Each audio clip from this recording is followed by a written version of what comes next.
শেষ কোন সিনেমা আপনাকে ভাবিয়েছে, কাঁদিয়েছে ও অনুপ্রেরণা দিয়েছে? এই প্রশ্নের উত্তর খুঁজতে যদি আপনাকে কিছুটা ভাবতে হয়, তাহলে এখনই দেখে ফেলুন বিনোদ চোপড়া পরিচালিত 12 ফেল সিনেমাটি।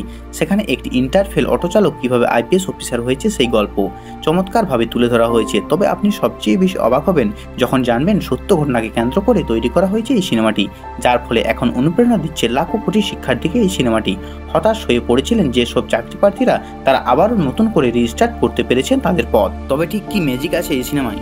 কেন মানুষ অনুপ্রেরিত হয়ে দেখছেন এই সিনেমা? 3 ইডিয়টসের প্রযোজক বিনোদ চোপড়াই বানিয়েছেন এই সিনেমাটি। এক যুগ পর যেন ফিরে এসেছে 3 ইডিয়টসের মতো ম্যাজিক। ফেসবুক, ইউটিউব এর মতো সোশ্যাল মিডিয়াতে ভাইরাল হচ্ছে এই মুভির ক্লিপস। পোস্ট দিয়ে জানাচ্ছেন কিভাবে অনুপ্রেরিত করছে তাদের এই সিনেমা। বছরের শুরুতেই জীবনকে নতুন করে শুরু করার মন্ত্র অনেকে খুঁজে পেয়েছেন এই সিনেমায়।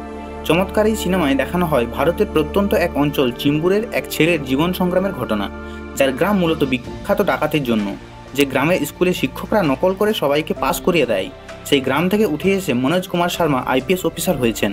নকল ছেড়ে বড় পুলিশ অফিসার হওয়ার অনুপ্রেরণা মনোজকে প্রথম দেন তার গ্রামের ডিএসপি অফিসার দুষ্মন সিং। পরবর্তীতে তার দাদির জমানো টাকা আর ডিএসপি হওয়ার স্বপ্ন নিয়ে পিসিএস পরীক্ষা দিতে মনোজ চলে যায় গোয়ালিয়রে। সেখানে গিয়ে যখন দেখে সরকার পিসিএস পরীক্ষা বন্ধ করে দিয়েছে, তখন প্রীতম পান্ডে নামে এক তার বন্ধু দেয় ইউপিএসসি পরীক্ষার খোঁজ, যেখান থেকে আইপিএস অফিসার হওয়ার নতুন স্বপ্ন দেখে মনোজ। কিন্তু দিল্লি এসে যখন বুঝতে পারে 2 লাখ পরীক্ষার্থীর মধ্যে কেবলমাত্র 20 থেকে 30 জনই আইপিএস অফিসার হতে পারে, তখন হতাশ হয়ে পড়ে মনোজ। তাকে রাস্তা দেখায় ব্যর্থ গৌরী ভাইয়া। তবে মনোজ সবচেয়ে বড় সমর্থন পায় প্রেমিকা শ্রদ্ধা যোশীর কাছ থেকে, যে মনোজকে বলে, তুমি আইপিএস অফিসার হও কিংবা আটা মিলের কাজের শ্রমিক, আমি সবসময় তোমার পাশে থাকবো।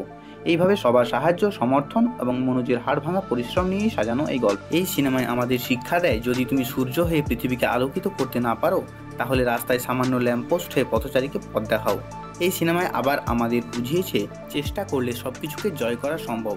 12 ফেলকে 2023-এর নয়, বরং এই দশকের সেরা ভারতীয় সিনেমা হিসেবে আখ্যা দিচ্ছেন অনেক সিনেমা বিশ্লেষক। সিনেমাটি বানানো হয়েছে অনুরাগ পাঠকের একই নামের উপন্যাসের ওপর।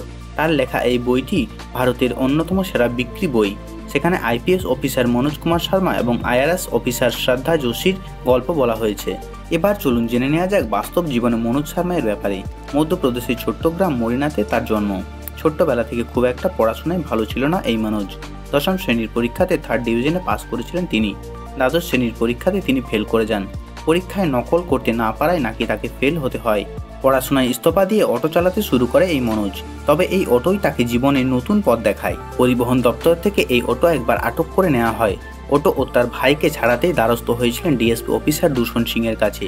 তার কাছ থেকেই সে জানতে পারে ইউপিএসসি পরীক্ষার ব্যাপারে, যা তাকে আবারও টেনে নেয় পড়াশোনার জগতে। এরপর গোয়ালিয়রে এসে সামনে যা কাজ পেয়েছেন সব কাজই করেছেন তিনি। তার সাথেই চলতে থাকে তার সরকারি চাকরির প্রস্তুতি। কখনো তিনি ফুটপাতে ভিখারির পাশে শুয়েছেন, আবার কখনো ধনী পরিবারে কুকুরদের দেখভালের কাজও করেছেন। ভাগ্যের জোরে একসময় লাইব্রেরিতে দেখভালের কাজ পেয়েছেন তিনি। তার কাছে উন্মোচন হয় বইয়ের বিশাল দুনিয়া। 3 বার পরীক্ষায় ব্যর্থ হওয়ার পর 4র্থবার সফল হয় ইউপিএসসি পরীক্ষায়। এই সিনেমা বুঝিয়ে দিয়েছে, আপনার মনের জেদ আর চেষ্টাই পারে আপনাকে সফলতার কাছে পৌঁছাতে। নেই তেমন বড় কোনো তারকার নাম, নেই বিপুল পরিমাণে বাজেট, তবুও গল্পের জোর আর অভিনেতাদের অভিনয় এবং ওয়ার্ল্ড অফ মাউথে বক্স অফিসে তুমুল সাফল্য পেয়েছে এই সিনেমা। এই সিনেমাকে অস্কারে ইন্ডিপেন্ডেন্ট বিভাগে জমা দেওয়া হয়।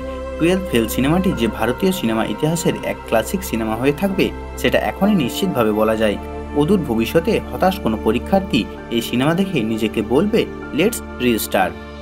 যদি এই ভিডিওটি আপনার ভালো লেগে থাকে তো অবশ্যই লাইক, কমেন্ট করবেন। আরও নতুন নতুন ভিডিও পেতে আমাদের চ্যানেলটি সাবস্ক্রাইব করে নেবেন।